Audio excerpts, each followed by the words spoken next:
আরশির হৃৎপিণ্ডের গতি প্রকট, হতবিলম্ব চোখে কোটের বাইরে আসার পায়তারায়, কিঞ্চিত অধরের ফাঁকে প্রবল বিস্ময়, বিহ্বলতায় কাঠের ন্যায় শক্ত। ও সারিয়ে দেবে মানে কিভাবে সারিয়ে দেবে?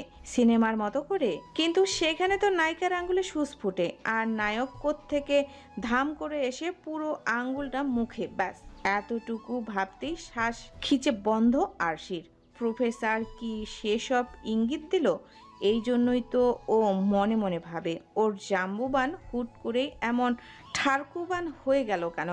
নয়তো প্রথম প্রথম যে মানুষটা আরশির নাম পর্যন্ত শুনতে পারতো না, জ্বলে উঠত তেলে বেগুনে, অ্যাপার্টমেন্টে পা রাখার আগেই শত শত রুলস খাড়া করে রেখেছিল নাকের সামনে, সেই একই মানুষ কিনা আজ হাঁটু গেড়ে বসে। কিশোরীর ভাবনার মাঝেই শাড়ির ভাঁজে হাত রাখলো শেহজাদ, সুনিপুণ কৌশলে বের করে আনলো সিল্কের কাপড় এফোর ওফার হওয়া পিনটা। তখনই ভ্রম ভাঙল আরশির, কুচি খুলে পড়ার ভয়েতে তস্ত্র ঘুরে দাঁড়াতে গেলেই সরু কোমরের দুপাশ চেপে ধরল প্রফেসর। বিস্ময় বানে ভেসে যাওয়া চোখ দুটো ফিরে চাইতেই ভারী কণ্ঠে আওড়ালো, অন্য কেউ তো নই, সরে যাচ্ছিলে কেন? একটু থেমে তাকালো ব্যাগ হাতে আরশির ধরে রাখা শাড়ির গোছায়, সহসাই ঠোঁটের কোণে চূড়ায় উঠল শেহজাদের। কুচি খুললেও তো আমার সামনেই খুলবে, তবুও এত ভয়? কাট কাট গলায় ঢোক গিলে ভেজালো আরশি। ভয় কি আর ও সাধে পাচ্ছে? এই যে ঠারকুবান হাঁটু গেড়ে বসে ওর সামনে, উনি একাই তো 100 ওর ভয় পাওয়ার জন্য। তবুও ধীর স্বরে বলল, ভয় কেন পাবো? আপনি না হয় লজ্জা শরম বেঁচে খেয়েছেন, আমি তো খাইনি। আর কোনো ঠাড়কুবানের সামনে শাড়ি খোলার শখ নেই আমার। শেহজাদের নীল চোখের নিশানায় মেটা, তেরা তেরা শব্দের অধর পাশে হাসিটা নিভু নিভু খাদে নামানো স্বরে শুধালো, এখন এই ঠার কুবানটাকে? স্নোবলের বাপ, জাম্বুবানের লম্পট ভার্সন। কথাগুলো বলতে চাইলেও ঠোঁট টেপে নিজেকে আটকালো আরশি। অন্যদিকে ফিরে হতাশ শ্বাস ফেলে আওড়ালো, কেউ না। ঠিক সেই মুহূর্তে পাঁজরের পাশে পুরো অষ্টপুটের গভীর ছোঁয়া। Are you sure? থমকালো কিশোরী, শ্বাস আটকে ফিরে চাওয়ার আগে প্রফেসরের ঠোঁটের গতি বদলায়। উষ্ণ স্পর্শ এসে লাগে উদয়ের মধ্যভাগে, আঁচল সরিয়ে সেখানটায় মুখ ডুবায় শেহজাদ। নেশালো কণ্ঠে শুধালো ফের, নাকি পরে আবারও এসব উল্টাপাল্টা নামে ডাকবে? প্লিজ জাম্বুবান ছাড়া অন্য কিছু বলে ডেকো না। I am already used to it darling. প্রফেসরের কথা আর কাজে বিধ্বস্ত কিশোরী, শিহরিত প্রতিটি লোমকূশ। নিজেকে সামলানো অসহনীয় পর্যায়ে যেতেই ঝুঁকে এলো সামনের দিকে। প্রফেসরের কাঁধে হাত রেখে চোখ খিঁচল মেয়েটা, প্রশ্নবিদ্ধ নিজের কাছে নিজেই। এমন কেন লাগছে ওর? এই অনুভূতির অপরিচিত, বড্ড ভয়ানক। কেমন অবশ হয়ে আসছে পুরো শরীর। ওই একটা মানুষ এলোমেলো করে দিচ্ছে সংযমের সমস্ত রাস্তা। তাড়াহুড়ায় হড়বড়ালো আরশি, সংকুচিত চোখ মুখে আওড়ালো, আর ডাকবো না আপনাকে উল্টাপাল্টা নামে, সত্যি বলছি। শেহজাদ থামলো, নাকস্তকে সংস্পর্শে আসা অধৈর্যরা সরালো ধীরে ধীরে। পরপর উপরে চাইতেই দৃষ্টি সবটুকু জুড়ে ধরা দিল ততস্থ মেয়েটা। কাঁপছে ও, পা থেকে মাথা অবধি যেন নড়বড়ে খুঁটি। প্রফেসরের আরেকটু বেসামাল হলেই হয়তো ভেঙ্গে চুরে যেত ওই প্রলেপ শরীরখানা। হাঁটু তুলে উঠে দাঁড়ালো মানুষটা, এগিয়ে এসে মাথার দুপাশে হাত রাখলো আরশির। কম্পিত কপালে আঁকলো এক গভীর চুমু, ভেজা ঠোঁটে সিক্ত হলো ওই শুকনো ললাট। আচমকায় ছটফট করলো মেয়েটা, উদ্গিন্ন শরীরটা শান্ত হলো মুহূর্তেই। বন্ধ চোখেই টের পেল গালের দুপাশে খসখসে হাতের ছোঁয়া। পরপর দুটো অদৃষ্ট এক হওয়ার মুহূর্ত। কপালে কপাল ঠেকাতেই আরও একবার এক কম্পিত হলো গতর। শেহজাদের তরফ থেকে দ্বিতীয়বারের মতো ভেসে এলো তার ভালোবাসার স্বীকারোক্তি, will you be my forever Mrs Shehzad? আরশির পুরো পৃথিবীটা থমকালো শেহজাদের কথায়। হোঁচট খেলো খামখেয়ালি ভাবনাগুলো। বোবা মুখ কুলু এঁটে বসলো, যেন গলা চিরেও কোনো শব্দ এলো না বাইরে। হয়তবিলম্ব অক্ষিকোটর ঝাপসা হলো সহসা। আরশির কি কান্না টান্না পাচ্ছে? উত্তর নেই কোনো, শুধু টলমলে জলের ন্যায় গুটি কয়েক অভিমান গড়িয়ে পড়ল গাল বেয়ে। এতগুলো দিনের অবহেলা এক বাক্যে কি করে ভুলবে মেয়েটা?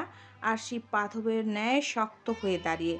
অন্তপুটে হওয়া ঘূর্ণিঝড় সামলে নির্বাক কিশোরীর দৃষ্টি ফেলল মেঝেতে, যেন টাইলসের ফ্লোরে গবেষণা চালাচ্ছে অবশ মস্তিষ্কে। শেহজাদের প্রশ্নের চাইতেও বেশি গুরুত্বপূর্ণ এটা। প্রফেসরের ধৈর্য হারালো না, বরং আলগোসে আজলে তুলল ভেজা গাল দুটো। মেয়েটার মাথা তখনও নোয়ানো, নেত্রপল্লব জুড়ে রাজ্যের অভিযোগ। সেখান থেকে দু একটাও যদি বুঝতো, গোমরামুখ জাম্বুবানটা অনুভব করতে পারত আরশির কষ্টটা ঠিক কথাই হচ্ছে। শেহজাদ কতটুকু বুঝলো আরশি জানে না, কিন্তু শুনলো ওই শানিত স্বরের বোনা কিছু শব্দ জাল। কিছু বলবে না আরশি? ছোট বাচ্চাদের মতো দুপাশে মাথা নাড়ল মেয়েটা। কি বলবে ও? কেন শুরুতেই ভালোবাসলেন না আমায়?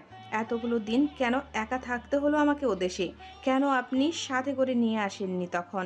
কেন সব সময় আমাকেই দোষারোপ করতেন রুষার হারিয়ে যাওয়ার জন্য? এতগুলো প্রশ্ন দোলা পাকিয়ে রইল গলবিলে, অথচ শুধানোর ইচ্ছে যে করবেই আকুতি জানিয়েছে বিদায়ের। মৌনতা ছাড়া কিচ্ছুটি বাকি নেই সেখানে। দীর্ঘ এক শ্বাস ফেলল প্রফেসর। আরশিকে ওভাবেই দাঁড় করিয়ে রেখে পা বাড়ালো কাভার্টের দিকে। ফিরেও এলো কিছুক্ষণ পর, হাত দুটো পিছনে রেখে বলল, বেশ, জানি প্রশ্নের উত্তর পাবো না, কিন্তু একটা সিদ্ধান্তে তো আসতেই হবে। বুকের ভিতর খামসে উঠল আরশির। সবেগে চলল হৃদযন্ত্রটা। অজানা আশঙ্কায় তস্ত্র চাইল চোখ তুলে। মানুষটা রেগে মেগে ডিভোর্স পেপার নিয়ে এলো না তো? যদি ছেড়ে দেওয়ার কথা ভেবে বসে ওকে। ঘন ঘন বুকের ওঠানামার গতি বাড়ল কিশোরীর। শুকনো ঠোঁটটা ভিজে চটপট বলল, সিদ্ধান্তে আসবেন? সিদ্ধান্তে আসবেন মানে? আমাকে ছেড়ে দেওয়ার কথা ভাবলে কিন্তু। শেহজাদ নিজের ঠোঁট কামড়ে ব্র্যাক তার চাহনি ভ্রূণ নাচিয়ে শুধালো, থামলে কেন? পুরোটা বলো। যদি ছেড়ে দেওয়ার কথা ভাবিও, কি করবে তুমি? আরশি এদিকে ওদিকে তাকালো কি করবে খুঁজতে। যখন কোনো কিছু পেল না, তখন হড়বড়িয়ে আওড়ালো, ছেড়ে দেওয়ার কথা ভাবলে আপনার চুলে চুইংগাম লাগিয়ে দিব। কপিত সরু নাক ফুলে ফেঁপে একাকার মেটার। ক্ষোভে প্রকাশ পেল টলমলে চোখেও। চুইংগাম লাগিয়ে দেওয়ার কথা শুনেই আরেক দিকে ফিরল প্রফেসর। মুখের সামনে হাত নিয়ে হেসে উঠল সশব্দে। মানুষটার খিলখিল শব্দেও থেমে গেল আরশির চটপাট। রাগটুকু চাপা পড়ল অনুভূতির আড়ালে। মন্ত্রমুগ্ধের মতো চেয়ে থাকলো সামনে দাঁড়িয়ে থাকা মানুষটাকে। হাসির বলি রেখা তার চোখের পাশে, যেন ওই সমুদ্রের সদৃশ্য অক্ষি যুগলও হাসছে শেহজাদের সাথে সাথে। মুহূর্তেই সেই দৃষ্টি এসে পড়ল মেয়েটার উপর। খেই হারালো সত্তা, ফিরে আসলো তড়িৎ বেগে। অপ্রস্তুত হলো ভীষণ আরশি।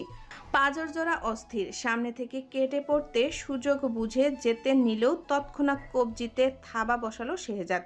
ঘুরিয়ে এনে ফেললো বুকের উপর। এভাবে তো পালাতে পারবে না তুমি, অ্যাটলিস্ট যতক্ষণ না আমার পুরো কথা শেষ হচ্ছে। মানুষটার হাতের স্পর্শ উষ্ণ। আরশির বরফের ন্যায় শরীর লুফে নিল সেই পরশটুকু। মুখে কিছু না বললেও এই যে মেয়েটার নীরব অনুমতি, সেসবের কোনো কিছুই নজর এলো না প্রফেসরের। স্মিত হেসে অন্য হাতটা মাছ বরাবর আনলো ওদের দুজনের। লাল মখমলে জড়ানো একটা ছোট চৌকা বক্স মুঠোয় রেখে বলল, let's make a deal Mrs Shehzad. Arshi বিস্মিত চেয়ে বক্সটির দিকে। বমটম বের করবে না তো জাম্বুবানটা? ফ্যাল ফ্যাল চোখ দুটো উৎকণ্ঠা বাড়াতেই যেন ধীরে ধীরে বক্সটা খুলল শেহজাদ।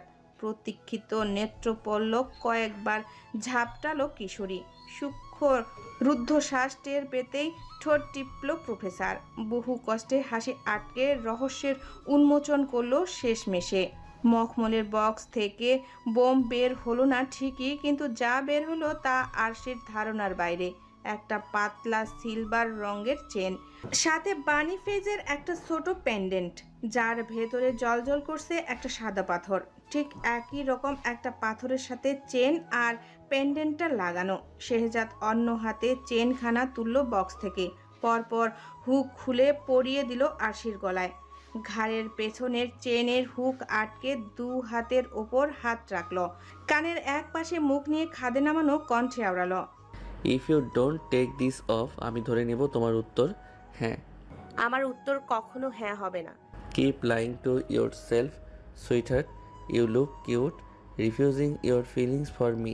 কক্ষ জুড়ে শানের মতো ধারালো নীরবতা। মেয়েটার রাগের পারদ বাড়ল ক্রমশ, দাঁতে দাঁত পিষল, তিরিক্ষ স্বরে শুধালো। আর যদি সত্যি সত্যি খুলে ফেলি চেনটা, তাহলে আপনি মানবেন তো যে আপনার প্রতি আমার কোনো রকম কোনো ফিলিংস নেই? প্রফেসর থমকায় কিছুক্ষণের জন্য, ঢোক গিলে সামনাসামনি হলো আরশির। গলার ভাঁজে মিশে থাকা পেনড্রাইভটার দিকে তাকিয়ে বলল, তুমি চাইলে খুলে ফেলতেই পারো, but then I will try even harder to win your heart, Mrs Shehzad. প্রত্যুরের ঠান্ডা বাতাস বহমান চেলসির বাতার বনে, সুবিশাল অম্বরে বিশ্রামহীন আনাগোনা ধূসর মেঘের। এই তো একটু আগেও হলো তুষারপাত, পেঁচা তুলোর মতো বরফে ঢাকা পড়ল সড়ক পথ, শুভ্র নিহারের পুরো আস্তরণ খেকরির কাজগুলোতেও। যারা ঘুম থেকে উঠেই আগেই বাইরেরটা দেখল, বন্ধ জানালার ফাঁক দিয়ে সরাসরি তাকালে রাস্তা দেখা যায়। ছোট ছোট স্কুল ইউনিফর্ম পরা ছেলেমেয়েরা ছাতা মাথায় হেঁটে যাচ্ছে সেখান থেকে। পরপর ঘাড় ঘুরালো মেয়েটা, চাইলো চারিপাশে, রুমটাতে কোনো কিছুরই অভাব নেই যেন। বিশালাকার খাট আর ফার্নিচারগুলো একটু অ্যান্টিক ধাঁচের হলেও ভীষণ মনোরম।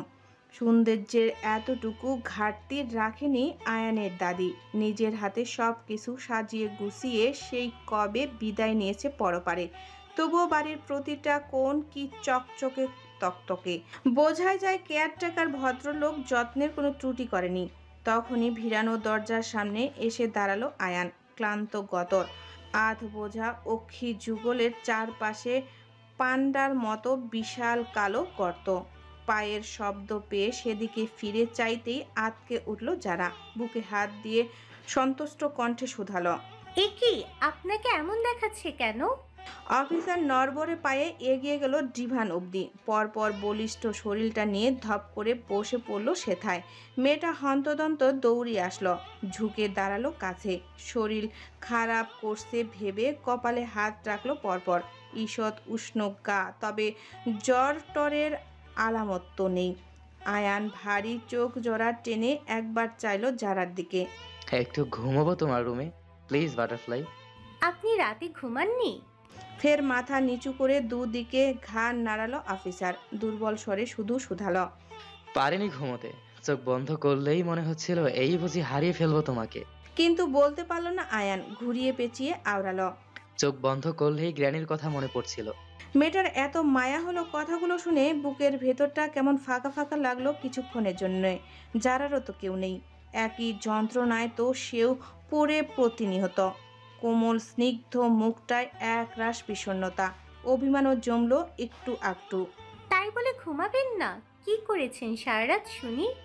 অফিসার থতমত খেলো এবারটায়, ঘুমটুম চলে গেছে চোখের। সে যে সারা রাত বাটারফ্লাইয়ের দরজার বাইরে বসেছিল এই কথা যারা শুনলেই তো মরেছে আয়ান। যদি আবার ভুল বুঝে, মানুষটা ঠোঁট ভেজালো আতঙ্কে। প্রশ্ন এড়াতে বাহানা খুঁজে বলল, তুমি পার্ট টাইম জব খুঁজছিলে না? আমাদের একটা স্কুল আছে পাশেই, গ্র্যানির হাতে গড়া। তোমার ফ্রি টাইমে তুমি পড়াবে ওখানে, কোনো চাপ নিতে হবে না। তুমি যখন সময় পাবে তখন গেলেই হবে। কিশোরীর নীল চোখ পুনিতে হলো সহসা। প্রফুল্ল চিত্ত সময় নষ্ট করলো না উত্তর দিতে, দৃষ্ট স্বরে বলল, কেন পড়াবো না? নিশ্চয়ই পড়াবো। মুহূর্তেই কিছু একটা ভেবে থামলো যারা, মিনিট খানেক চুপ থেকে শুধালো, এই যে আপনি এত এত ঋণের বোঝা বাড়িয়ে দিচ্ছেন আমার, এগুলো কি করে শোধ করব বলুন তো? আয়ান অধর কামড়ে চেয়ে আনত ওই ছোট্ট মুখটায়। আচমকায় কাঁধ সমান চুলগুলো কপালের সামনে থেকে সরিয়ে কানের পাশে গুজে দিল কিশোরীর। তপ্ত আঙ্গুলের ছোঁয়ায় ঈষৎ ফিরল মেয়েটার, শুনল অফিসারের খাদে নামানো স্বর, বিয়ে করবে আমায় বাটারফ্লাই? প্রকট নেত্র তুলে তাকালো যারা, তাজ্জব বনে মস্তিষ্কের প্রতিটি স্নায়ুকোষ হতবাক হওয়া কণ্ঠ চূড়ায় তুলে শুধালো, কি? অফিসারও ভরকালো সেই শব্দে, তবুও শক্ত রাখলো নিজেকে, দম নিয়ে বলল, ধরে নেও জাস্ট এ কন্ট্রাক্ট ম্যারেজ। আসলে গ্র্যানি উইল করে গেছেন, তার সমস্ত প্রপার্টি তখনই আমার নামে হবে যখন আমি বিয়ে করব। আর তোমার ঋণও শোধ করতে হবে। তাহলে বিয়েটা করে ফেললে দুজনের জন্যই ভালো হলো না? Win win situation. বিস্ময়ে নড়চড় বন্ধ মেয়েটার। অবিশ্বাস নিয়ে শুধু দেখে গেল আয়ানকে। চোখ খিসল অফিসার। আবারও একটা ব্লান্ডার। কি দরকার ছিল হড়বড়িয়ে এতগুলো মিথ্যা বলার? এবার যদি স্বার্থপর ভেবে বসে বাটারফ্লাই ওকে। শ্বাস আটকে রইল ওর। হৃদযন্ত্রটা বন্ধ হবার উপক্রম উৎকণ্ঠায়। তখনই মুখ খুলল যারা। বিমুর অধর নেড়ে কোনো মতে আওড়ালো, আমাকে আমাকে একটু সময় দিন ভাবার জন্য। সকাল সকাল বিছানার উপরে বাবু হয়ে বসে আসি। পরনের লং স্কার্ট আর টাল্টের নেক সোয়েটার, কোলে স্নোবল। খাওয়া দাওয়া করতে করতে খাটাখাটনি হয়েছে না প্রচুর, তাই তো মায়ের কোলে শুয়ে শুয়ে আরাম করছেন উনি। মেয়েটা একবার তাকালো ওয়াশরুমের বন্ধ দরজার পানে। শেহজাদ শাওয়ার নিচ্ছে। একটু পরেই হয়তো বেরোবে ওকে নিয়ে ভার্সিটি যাওয়ার জন্য। এই সুযোগে গত রাতে দেওয়া চেনখানা সোয়েটারের ভেতর থেকে বের করে দেখে নিল একবার। হাসলো ঠোঁট টিপে। পরপর আবার লুকিয়ে ফেললো সোয়েটারের ভেতর। গলার কাজটা ঠিকঠাক করলো যেন প্রফেসর না বুঝতে পারে। ও চেনটা খুলেনি। তরপাচ্ছে তরপাক। ওর কি? যখন অবহেলা করেছিল তখন মনে ছিল না জাম্বুবানের? ঠিক সেই সময় বালিশের পাশে রাখা ফোনের নোটিফিকেশন বাজলো। শব্দ শুনেই মালুম হলো শেহজাদের ফোন। ধরবে না করেই আটকাতে পারল না নিজেকে। নিঃশব্দে ফোনটা হাতে নিল ও। কিন্তু লক খোলার আর প্রয়োজন পড়ল না। মেসেজটা ভাসছে উপরে। একটা স্পেন নাম্বার। সেখানে ইংরেজিতে কোনো একটা জায়গার ঠিকানা দেওয়া, সাথে লেখা, পুলিশ নিয়ে আসার কথা ভুলেও ভেবো না প্রফেসর, তাহলে কিন্তু বোনকে সারা জীবনের জন্য হারাবে। আরশির কম্পিত হাত খসে পড়ে গেল ফোনটা। ভাবনা চিন্তাগুলো এলোপাথারি ছুটাছুটি করলো মস্তিষ্ক জুড়ে। বোন মানে অ্যামেলিয়া তো ভাষায়, তাহলে কোন বোনের কথা বলা হলো মেসেজে? আর কেই বা পাঠালো এটা? আরশির পেছনে যে লোকটা পড়ে আছে সেই লোকটা নয় তো? আবার কোনো ক্ষতি করার কথা ভাবছে না তো তাদের? আরশি, টাওয়েলটা। স্থূল স্বরে ধ্যান ভাঙল আরশির। আচানক প্রশ্নে ঠিক বুঝতে পারল না কি চাইছে প্রফেসর। শেহজাদ তখনও বের হয়নি। বিশ্রামহীন পানির আওয়াজ জানান দিল এখনও শাওয়ারের নিচে দাঁড়িয়ে তিনি। তাই বলে পুরো 1 ঘন্টা লাগবে? বেরোবেই বা কখন? আর আরশি জানবেই বা কখন কে মেসেজ দিল ওনাকে? টাওয়েলটা একটু নিয়ে আসবে আরশি, প্লিজ। হাত ডাকে নড়ে চড়ে উঠল মেয়েটা। স্নোবলের 12টা বাজালেও নেমে পড়ল মায়ের কোল থেকে, যেন সুযোগ করে দিল টাওয়াল দিয়ে আসার জন্য। ছেলের চুপচাপ নেমে যাওয়ার দিকে সরু চোখে তাকালো আরশি। বিড়বিড় করে বলল, এখন খুব জাম্বুবানের নেওটা হয়েছিস। আর যখন তিনি তার মহামূল্যবান নাক কুচকে বলে, ইয়াক আরশি আজকে বালিশের ওপরেও পটি করেছে, এখন আমি ঘুমাবো কোথায়? এই জন্য বলেছিলাম খরগোশ বিছানায় নিয়ে বসো না। তখন কেমন লাগে? শেহজাদকে নকল করে বলা কথাগুলো খুব একটা পছন্দ হলো না বোধহয় স্নোবলের। নিঃশব্দে বেরিয়ে গেল রুম থেকে। পুরো 5 মিনিট আগে খেয়েছে, এখন আবার একটু খেতে হবে না? সেদিকে চেয়ে ঠোঁট ফুলিয়ে শ্বাস ঝাড়ল আরশি। পরপর নিজেও ব্যস্ত হলো টাওয়াল খুঁজতে। হুলুস থুলুস বাঁধালো তখনই। এত খোঁজার পরও না পেয়ে কোমরে হাত রাখলো। ধৈর্য হারিয়ে গলা উঁচিয়ে শুধালো, কোথায় রেখেছেন? পাচ্ছি না তো, আপনি এসে নিয়ে যান। নিমিষ্ট দাঁতে চেপে নিজের দিকে তাকালো শেহজাদ। পানিতে পুরো শরীর জবজবে। কপালের উপর পড়ে থাকা ভেজা চুলগুলো আঙ্গুলের ফাঁক গলিয়ে উপরে ঠেলল। বলিষ্ঠ হাতের বাইসেপ ফুলে ফেপে উঠল তাতে। ভরাট গলায় বলল, সে আমি এসে নিতেই পারি, কিন্তু এই অবস্থায় বের হতে দেখলেই তো খরগোশের মতো উঠে দৌড় দেবে। আরশি বোকা বোকা চোখে চেয়ে হতবুদ্ধ মস্তিষ্ক ধরতে পারল না কথার মানেখানা। জিজ্ঞেস করে বসল, আপনি বাঘ না ভাল্লুক যে আপনাকে দেখে দৌড় দিব? পাল্টা প্রশ্নে অপর প্রান্তের মানুষটা নিশ্চুপ। কিছুক্ষণ পর বলে উঠল, বাঘ ভাল্লুক নই, তবে শর্টস ছাড়া টারজান বলতে পারো। থতমত খেলো আরশি। জিভ কেটে চোখ খিসল পরপর। জাম্বুমান তার মানে কাপড় চুপড় ছাড়া শাওয়ার নিতে ঢুকেছে? ছি, মা নিজ্জত কিছু রাখলো না লোকটা ওর। টাওয়েলটা কি এখনো নিজের এসে নিতে হবে নাকি তুমি? আনছি। অপ্রস্তুত হয়ে তোতলালো মেয়েটা। চাইলো এদিকে ওদিকে। ঘাড় ঘুরিয়ে আবার দেখে নিল বাথরুমের দরজাটা। পাশের টারজানের মতোই না বেরিয়ে আসে জাম্বুবানটা, এই আশঙ্কায় রুদ্ধ শ্বাসনালী। বিছানার ডান পাশে রেখেছি, দেখো। শেহজাদের কথা মতো সেদিকে তাকাতেই কাঙ্ক্ষিত বস্তুটা চোখের সামনে আসলো। নিশ্চিন্তের শ্বাস ফেলল আরশি, কিন্তু টাওয়ালটা হাতে নিয়ে দরজা পর্যন্ত আসতেই থমকালো পাজরা। আনন্দ জুড়ে রক্তিম আভা ছড়াতেই তস্ত্র মুখ ঘোরালো ও দরজায় আঙ্গুল দিয়ে দুবার টোকা দিতে খুলে গেল ওটা। গমগমে কণ্ঠ শেহজাদের।